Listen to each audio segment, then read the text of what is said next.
Stars over Latin America.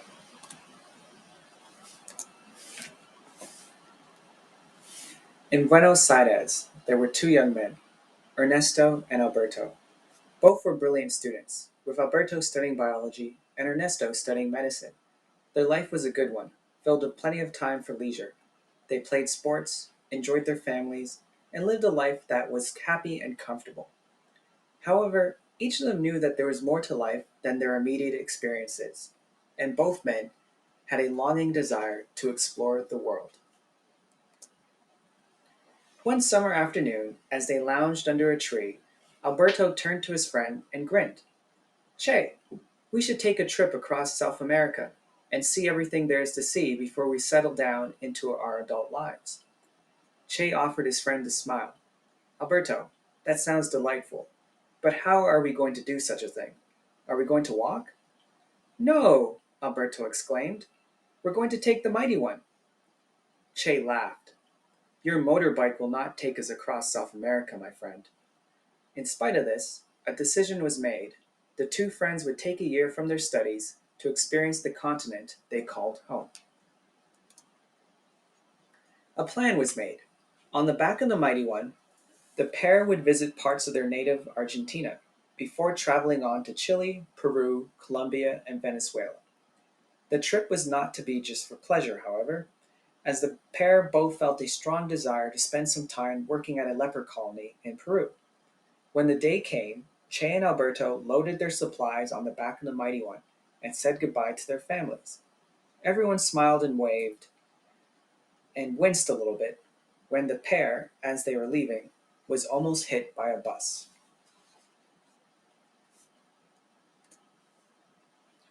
Before they left Argentina, Che decided to make a detour to a local resort so that he could see Chinchina, his beloved.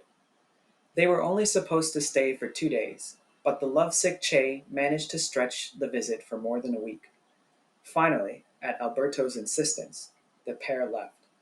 Chinchina gave Che gifts before their departure, including a bracelet and 15 American dollars. The first part of the journey was rough. While in Argentina, the pair experienced several problems, including a breakdown of the Mighty One, which led to an accident that left the pair caught in a storm, which blew away their tent, which forced them to take shelter in a barn owned by a rich rancher, who forced them to leave on the back of a half-broken motorbike into a snowstorm in the Andes Mountains.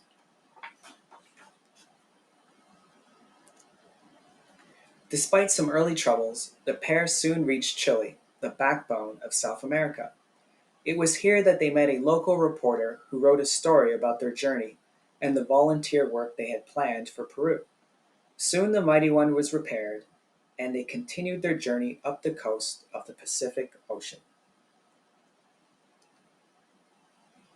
However, fortune was not on their side, as about a third of the way through Chile, the Mighty One traveled her last kilometer. The pair were stranded for several days before deciding to continue on foot. The pair planned on catching a boat to Easter Island, but there was little luck. It was around this time that Che began to think about the struggle of the people of South America and his place in the world.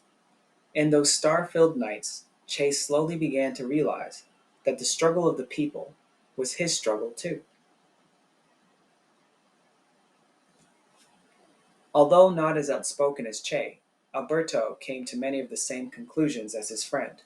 Despite their troubles, the pair walked deeper into Chile, encountering the struggles of the people along the way. As they approached a large mining operation, they came upon a young Chilean couple struggling to make ends meet. The pair were heading to the mines to work in dangerous conditions because, as communists, they were unable to find other work. This was a profound moment for Che. Later, as he wrote to his mother, he said, by the light of the single candle, the contracted features of the worker gave off a mysterious and tragic air. The couple, frozen stiff in the desert night, hugging one another, was a live representation of the proletariat of any part of the world. The next day, young Che would commit his first two acts of rebellion. The first, he attempted to hit the foreman of the Chilean mine, who was controlled by greedy businessmen, with a rock. While his throw was errant, it was a sign of things to come. A rebel streak had formed, ignited by his desire for a better world. The second act, however, was less direct, but just as profound. Unknown to Alberto, Che had given all the money that Chinchina had given him to the peasants.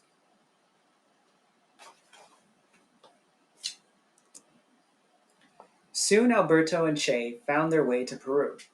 Without the mighty one, they found themselves riding with workers in the back of a truck. It was through this hitchhiking that the pair gained a greater understanding of the suffering of their people.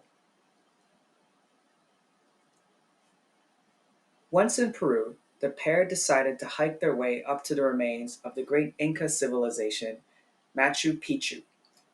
As they hiked, they saw many locals. Che and Alberto took time to speak with them, learning of their sorrows and of their customs.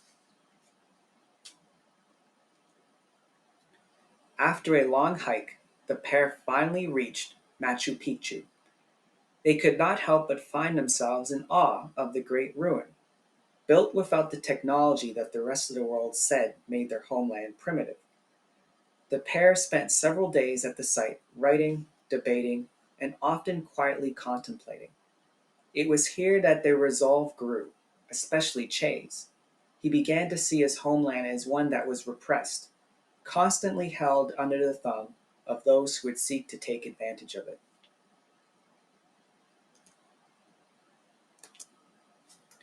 After leaving Picchu, the pair spent some time speaking to the local native population. In the course of these conversations, they grew angry at how the government and businesses treated the natives and admired the people's resilience and their desire to hold onto their heritage.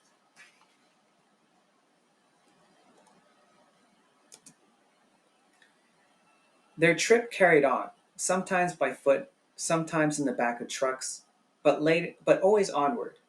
They spent several days in various areas of Peru, working as lecturers and treating Che's asthma. Finally, they arrived in Lima, their last stop before they reached the leper colony. It was here they met Dr. Hugo Piche, the head of the leper colonies in Peru, and a prominent communist. Che would later recount how Hugo had a profound effect on his life and how he viewed the world. In fact, it was under Dr. Piche's guidance that Che read Karl Marx for the first time. It was a world-changing moment.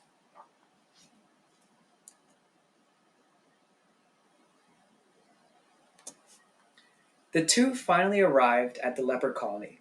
Several doctors showed them around, and Che could not help but find disappointment in the fact that the patients were separated from their doctors by the mighty Amazon River.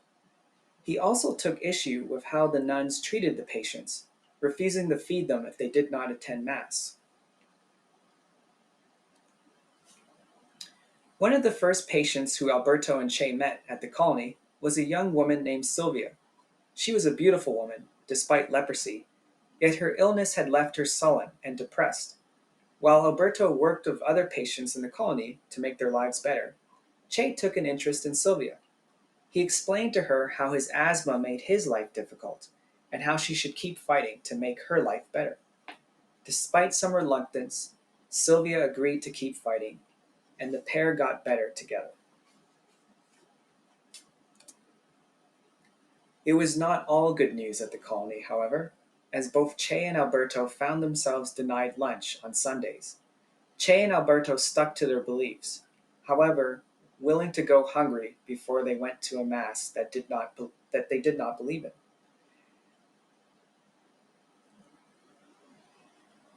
Their patients, however, saw to it that they did not go hungry for long.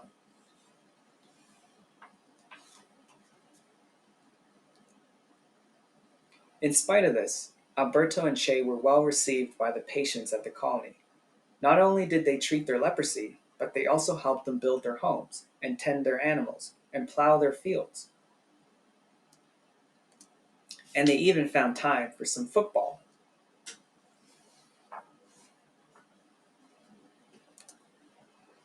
After several weeks, they brought on Che's 24th birthday.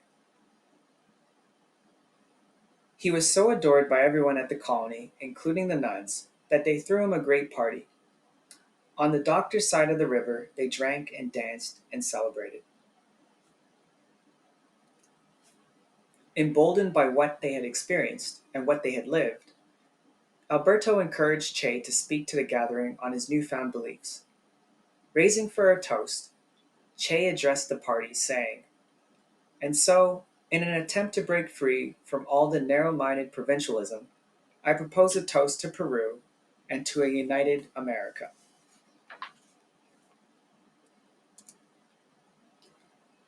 A little later, Che stood on the banks of the mighty Amazon, feeling lost. This was the last night in the colony for him and Alberto, and as he drank and danced with his comrades, his patients sat separated on the other side of the river. It was more than Che could stand. Without a word to Alberto, Che began to swim the mighty river, full of piranhas and snakes at night. It was a distance of more than 2 miles. Alberto panicked, in part because of Che's asthma, but also because there was little he could do but watch. Che was determined to spend his birthday with his patients. He swam and swam, struggling against the currents of the river and his own breathing, until he arrived, happy yet exhausted, into the arms of his patients. Alberto, of course, knew all along that Che would make it.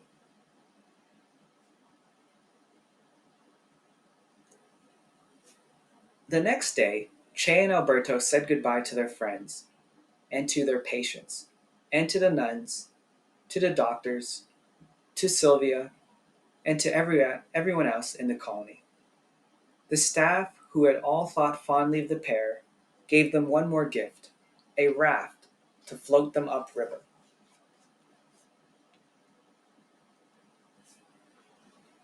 The two traveled on to Colombia, where after few more short stops they parted company.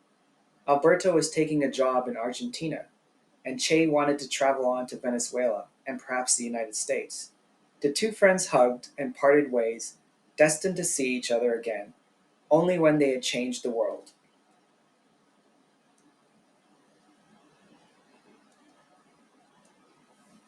And all because they had allowed the world to change them.